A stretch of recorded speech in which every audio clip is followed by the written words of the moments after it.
Hello बच्चों, चलिए प्रश्न को पढ़ते हैं। निम्नलिखित में से कौन सा युग्म विषाणु जनित रोगों को प्रदर्शित करता है।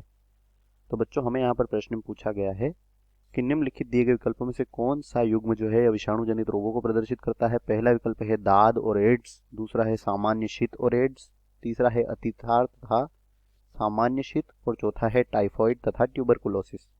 चलिए बच्चों, बात करते हैं इस प्रश्न की मुख्य अवधारणा। और इस प्रश्न की मुख्य अवधारणा में हम बात करेंगे कि कौन सा युग्म जो है यह विषाणु जनित रोगों का है।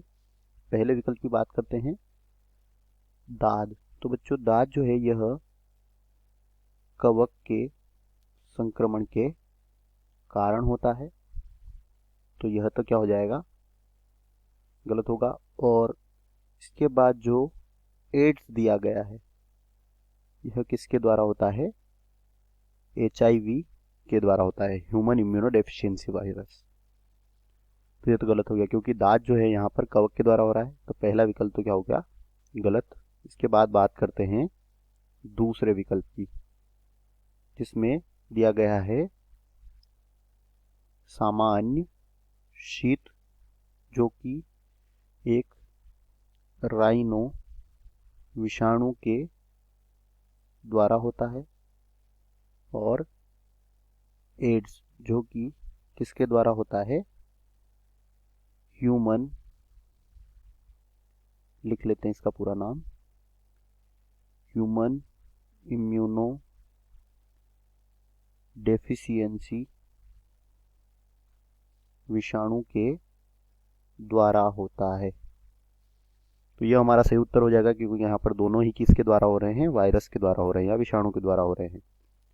इसके बाद बात करते हैं तीसरे विकल्प की। तो तीसरा विकल्प है अतिसार और सामान्य शीत। तो बच्चों, अतिसार जिसे पेचिश भी कहते हैं, यह किसके द्वारा होता है, एक प्रोटोजोआ के द्वारा होता है। इसका नाम है एंट अमीबा, क्या है, एंट अमीबा हिस्टोलीटिका। तो यह तो क्या हो जाएगा, गलत हो जाएगा। और सामान्य शीत जो कि राइनो विषाणु के द्वारा होता है, परंतु अतिसार जो है यह विषाणु के द्वारा नहीं होता।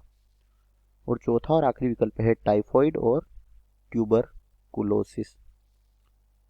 तो बच्चों, टाइफॉइड जो है यह किसके द्वारा होता है, यह एक जीवाणु के द्वारा होता है, इसका नाम है साल्मोनेला टाइफी।